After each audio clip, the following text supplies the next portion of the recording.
This segment is sponsored by AmFirst.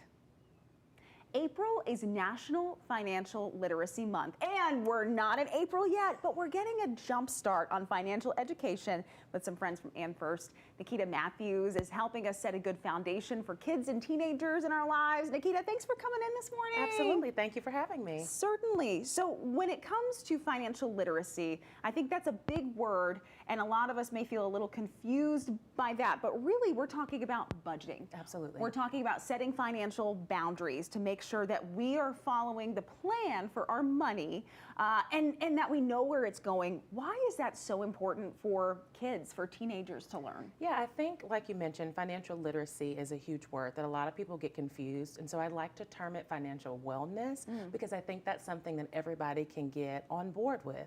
So when we think about our kids and our teens, setting that firm foundation for them, learning how to save, learning how to budget, what that looks like for them, creates those healthy habits now so that when they become adults or enter into the next seasons of their life, they've got that foundation laid, and it makes just for a healthier, hopefully less stressful adult life. Absolutely. And maybe this is something you can do as a family, Right. too. You can say, okay, as a family, and include the kids, include teenagers in those decisions and say, this is why we're making these decisions. This is why we're setting these boundaries. What's a simple budgeting strategy that families can start with?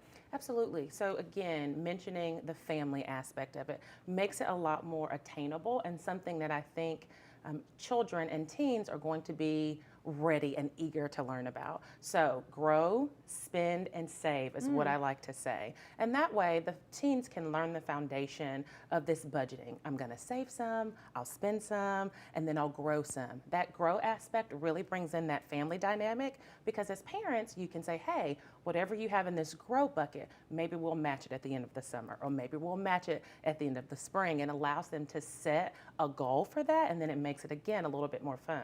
A little bit of positive reinforcement there, Absolutely. too. You always, if you're thinking about a reward, you're going to be a little bit more focused on this. And speaking of, how can parents or grandparents encourage teens in their life to save and to stay within that budget without making it feel overwhelming? Sure. Again, setting that goal is going to be extremely important. Whatever that looks like, be it we're going on vacation and I have this one item that I really want to save for or that I'm looking forward to purchasing. We talk about our older teens saving for their first car or things like that. Once you put a name to it, then it gives me something to strive for. Absolutely. We talked about that before the segment. I mean, kids going off, especially kids who are graduating, you know, young adults who are graduating and going off on their own, that freedom is really exciting, but you want to make sure that they have a good foundation and good habits and kind of know how things work before they go off. What are some common financial mistakes that teens make, especially when it comes to summertime? So summer comes with a lot of freedom, right? You are just free.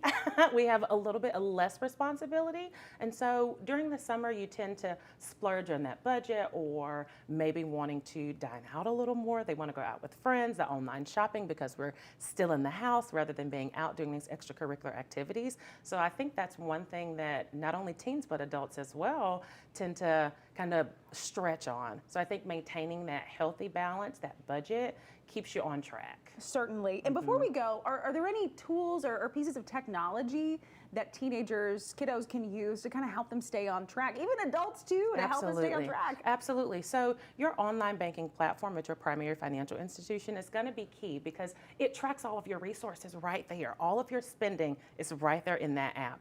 For families specifically with AmFirst, we partner with Greenlight, and so they allow a bit of financial wellness, financial literacy right there in that app. As a parent or a guardian, you can set spending limits, you can help them create this budget, and so that's right there in their hands. They keep their phones on them all the time, so I think that's a great way to use that technology for a resourceful purpose. They already have the phones. We're just going to repurpose this for something that's a little more healthy, useful. Exactly. Right. Nikita Matthews, thank you so much for joining me this morning. Thank you. All right.